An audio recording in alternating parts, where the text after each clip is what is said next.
Salut les sportifs, alors c'est Julien du blog lescoureursmotivés.com et aujourd'hui on va parler de marathon et de course à pied et pour ça on est en compagnie de Fernand. Et je propose Fernand que tu te présentes. Voilà, je m'appelle Fernand Colbec, 74 ans. Du coup par rapport à ta carrière, tu as été 5 fois champion de France de marathon dans les années 70. Et donc du coup c'est énorme, 5 fois champion de France de marathon, c'est super. Et si tu avais différents conseils à donner à quelqu'un qui veut se lancer dans son premier marathon, qu'est-ce que tu lui dirais? Le plus simple pour se lancer dans un premier marathon, c'est de courir tout simplement. En courir régulièrement, peu, souvent, que beaucoup de temps en temps, de manière à ce que l'organisme puisse lentement s'habituer à un effort et ainsi de suite. Encore faut-il se reposer de telle manière à pouvoir s'entraîner sur toute l'année.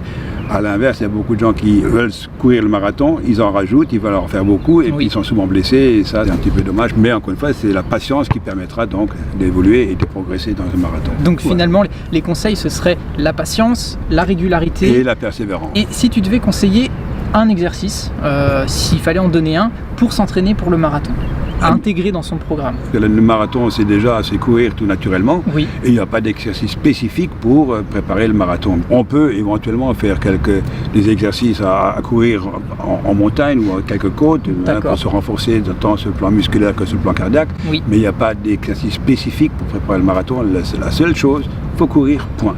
Et selon toi, quels sont les facteurs de réussite? Est-ce qu'il y a des facteurs clés en fait? Disons déjà au départ, il faut être solide sur le plan physique. Oui. Moi j'ai eu la chance de ne jamais avoir été blessé. Avoir cette patience et cette persévérance de pouvoir continuer et d'insister tout simplement. Il n'y a pas de facteurs bien précis de réussite. D'accord. Sinon, encore une fois, c'est le mental qui prime sur le reste, bien sûr. Si tu rencontrais quelqu'un qui hésitait justement à se lancer dans la course à pied ou dans le marathon, qu'est-ce que tu pourrais lui dire pour le motiver? Il n'y a pas 36 solutions pour le motiver. D'une part, déjà qu'il vienne aux entraînements et après avec l'ambiance, avec le côté groupe. Oui. Et voilà, il est lancé dans le groupe et ça lui permettra de s'accrocher et de prendre goût à l'effort.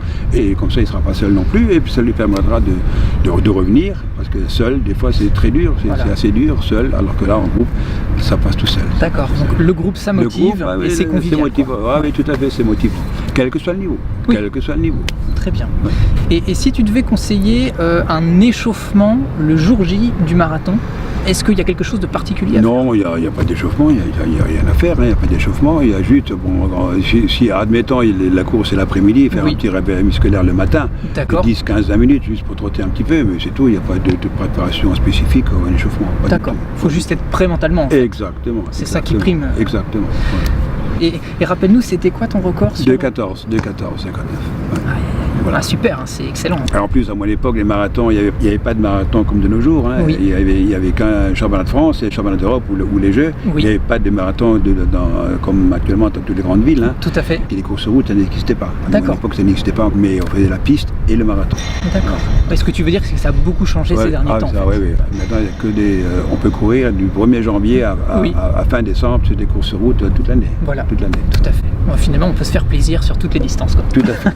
Super. Tout à fait. Eh ben, l'interview arrive à son terme. Alors, merci beaucoup. Merci, je vous en prie. Merci. Merci pour tout ce que tu nous as partagé. Et du coup, j'aurais tendance à dire, soyez heureux en courant le marathon et puis insistez sur le mental. Hein. On a bien vu que c'est le plus important. C'est ça qui comptait. Donc, c'était Julien du blog lescoureursmotivés.com. Je vous dis à plus tard alors. D'accord.